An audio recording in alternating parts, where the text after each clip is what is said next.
Hey everybody, good morning and welcome back to Blu-Roy Movies. It's a dark, damp, miserable Sunday morning, but it's the weekly watches, so let's not worry about the weather. Let's get on with it. We've got 8 titles this week, and before I get into it, I'd just like to say thank you to everybody. We had our first Movie Loons live broadcast on Wednesday. Was it Wednesday? God, the days go so quickly. On Wednesday, and in my humble opinion, I think it went very well.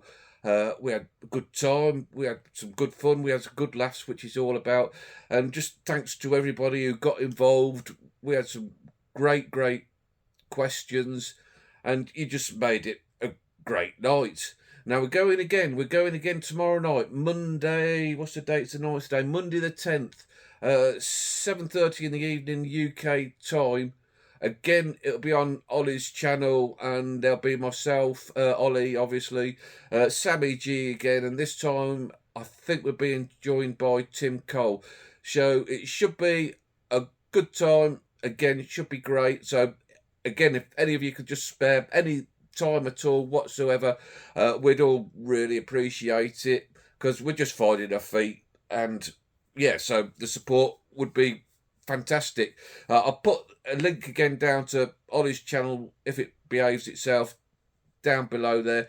So yeah, just click on Ollie's channel and follow him, and you'll know where to find us. Yes, that's Monday tomorrow night, 7:30. Let's get on with the weekly watches.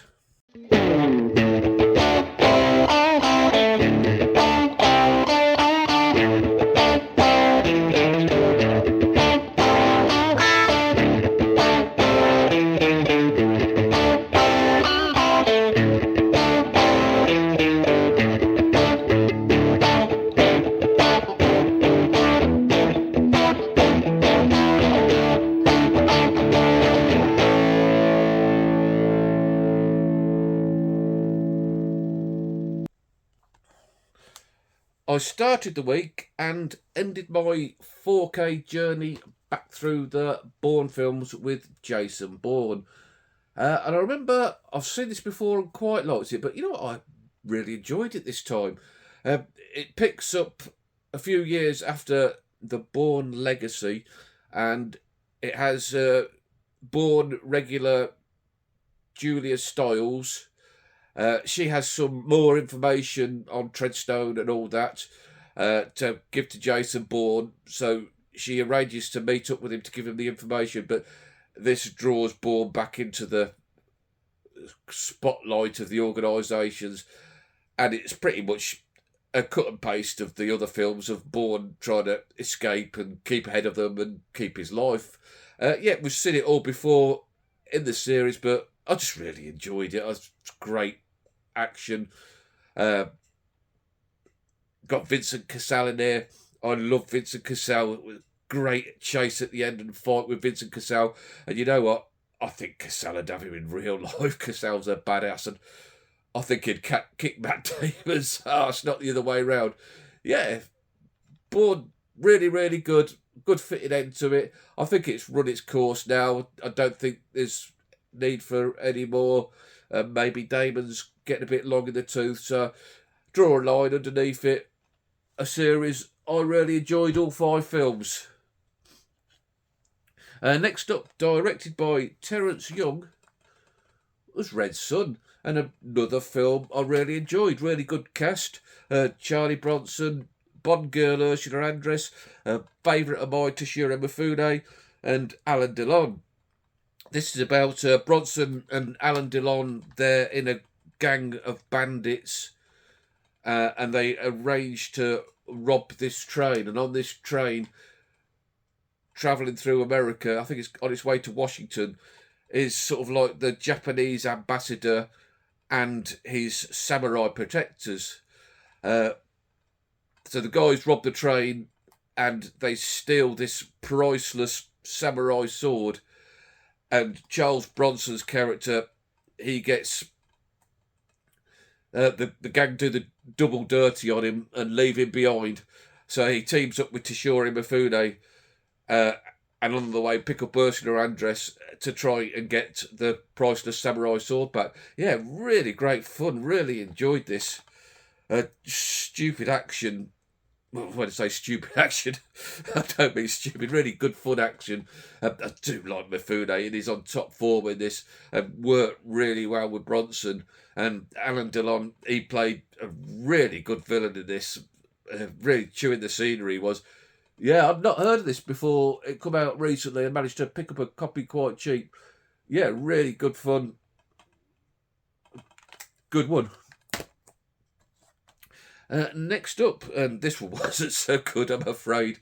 Ad Astra. I'd seen it before, and I kind of remembered liking it, but this time it just didn't do it for me. Don't get me wrong, it looks really nice, and it's got a couple of standout scenes. Probably the best one, a moon buggy fight on the moon against space pirates. And yeah, that was a really standout scene that I really enjoyed.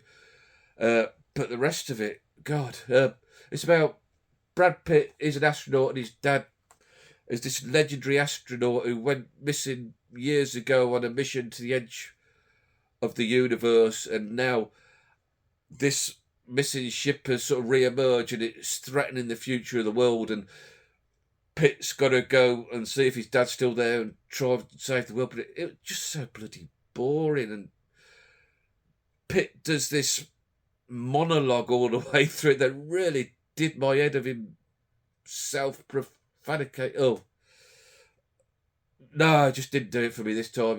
It's like 2 hours long, but God, it was a long 2 hours.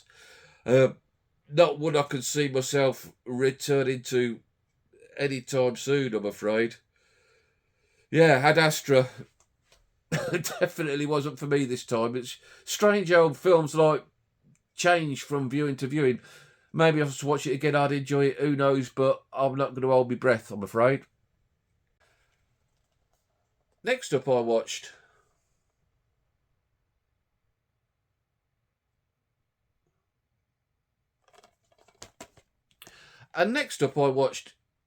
Game Night. Now, I'm not a big comedy guy, but I really, really like this one. It really does it for me.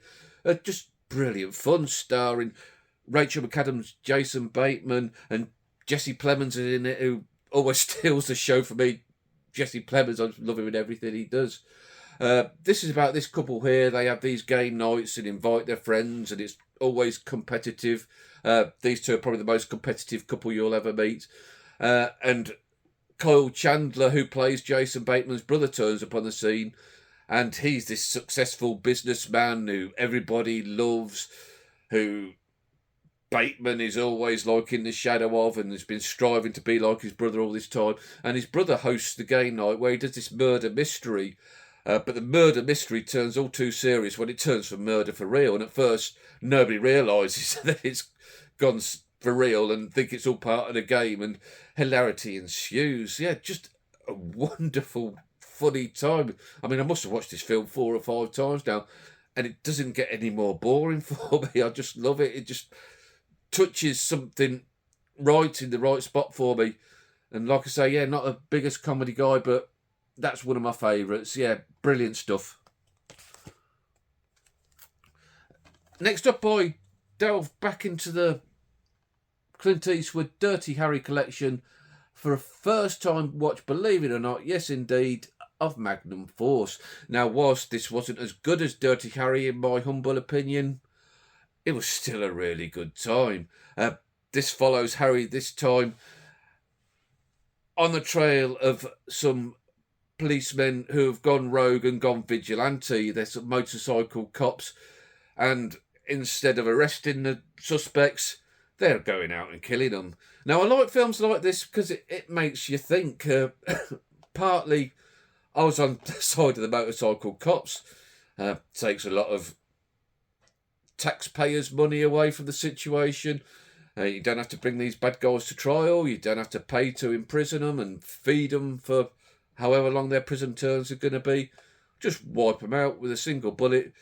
Job's done, Bob your uncle. But as Callahan tries to point out, where do you draw the line? Do you get shot for jaywalking?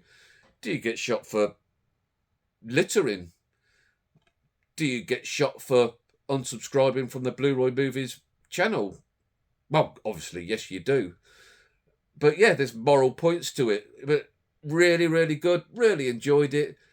And it's just stupid forward that it's taken me this many years to get round to it. And now I'm looking forward to carrying on with the set, which the Enforcer, Sudden Impact, the Deadpool. I'm sure I'm going to enjoy the rest of them. Yeah, wonderful stuff. Clint is the man. Brilliant. Next up, on the live feed we did on Wednesday, I think it was Jodie who was talking about this. 3 Days of the Condor. Now, she asked if we'd seen it, and I've said I hadn't and hadn't got a copy, but then some cogs went round in my mind while we were talking, and I was thinking, hang on, I think it's on Eureka, and I do have it. And sure enough, oh yes, I did. God, I've got too many films. I don't know what I've bloody got, but there you go. I'm sure that blights most of us. Yeah, 3 Days of the Condor. Now, Jodie said this was a really good film, and she wasn't wrong. Robert Redford, Faye Dunaway, Cliff Robertson, and Max von Sydow, who was this brilliant sort of like German hitman on this, who really creepy and really good. This is about Robert Redford. He works for the CIA in this sort of low-key department that does research for them, although it masquerades as some literary society in this office building in New York. Now, while Robert Redford is out collecting the lunch one day, Max von Sydow and the hitmen go in and kill the rest of his team, not knowing that Robert Redford's not there. So Robert Redford then has to go on the run because he knows that his time is next. Apparently Redford, he's shared some information that could bring trouble down on the agency concerning oil in the Middle East. It's always oil, isn't it? So yeah, he has to go on the run. At which point he kidnaps Faye Dunaway, holds her hostage, absolute shit to her, ties her up and all sorts. And Faye Dunaway falls in love and they end up in bed. I know, it's quite weird. It's not the conventional seduction method. If you read the books 101 Ways to Woo a Woman, you won't find that in there, which I did find it quite strange. But yeah, it's a good film. At times it was a little bit convoluted and confusing for me. Maybe it's me that's just dumb. But all in all, yeah, really good film. So I'm glad that Jodie pointed that one out, and I'm grateful to her now that I've seen it. I think it's a Sidney Pollack film, so I'm sure I've seen some more Sidney Pollack films. I'll have to have a look at that. Yeah, good one, and thanks again, Jodie. And lastly, I rounded up the week. Now, I'm known now and again for some hot takes, and here's another one.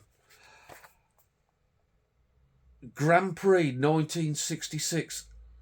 I'm going there and saying this is the best racing movie ever made. Absolutely terrific this was. Directed by John Frankenheimer. Now, I've become quite a John Frankenheimer fan over the years. Like the films of his I've seen. This one, obviously, now. Ronin, 52 Pickup. Black Sunday, the one with Bruce Dern in, not the Mario Bava horror. Seconds with Rock Hudson. The Train, 7 Days in May, The Birdman of Alcatraz, all with my favourite Burt Lancaster in, The Manchurian Candidate. I mean, what a filmography the guy's got, and they're just the ones I've seen. So if you guys know ones that's not on that list that I should get round to, can you please let me know? Yeah, Grand Prix 1966. Absolutely stellar film. This is how you make a 3-hour film. This is all about the lives and loves of these guys competing for the F1 title. James Garner, who, I mean, Larry said he was miscasting this, but I don't agree, really. I thought he was good in it. Eva Marie Saint from North by Northwest. Yves Montano, I think that's how you pronounce his name. Yves Montano. I might be wrong, but is an actor who's grown on me over the years. Manon of the Spring and the other one in that series, and yeah, just an actor I really enjoy. Toshiro Mifune, who again has appeared this week, who played a reserved, polite Japanese businessman type character. completely different to what he normally is. Brian Bedford, Jessica Water, Antonio Sabato, Francois Hardy, who was absolutely beautiful. Yeah, to say, just follows the season of these guys competing for the F1 titles, but the racing scenes themselves are absolutely spectacular. Some of the best racing scenes I've ever seen. Absolutely gorgeously shot. And you know what? These 60s guys who were racing these cars, absolutely nuts, because it's so dangerous. Like, you didn't know whether you was going to see the season out. And even the people are standing on the track, on the edge of the track, as these cars are going round the track at God knows what miles an hour. And there's buildings and houses on the side of the tracks. Certainly you wouldn't see that these days. Like, these pair of kids get killed because they step outside their front door and he's one ton drives into them. Absolutely mind-boggling, but a brilliant, brilliant film. If, like me, that's been sat on your shelves and you haven't seen it, give it a watch, because really spectacular stuff. That's the highlight of the week for me. Wonderful. So that was it, guys. That's all the watches for the week. Give us a thumbs up if you like what I've done here today. Maybe think about subscribing. Keep watching movies. Keep talking movies. All be good, and I'll catch you later. Ta-ra.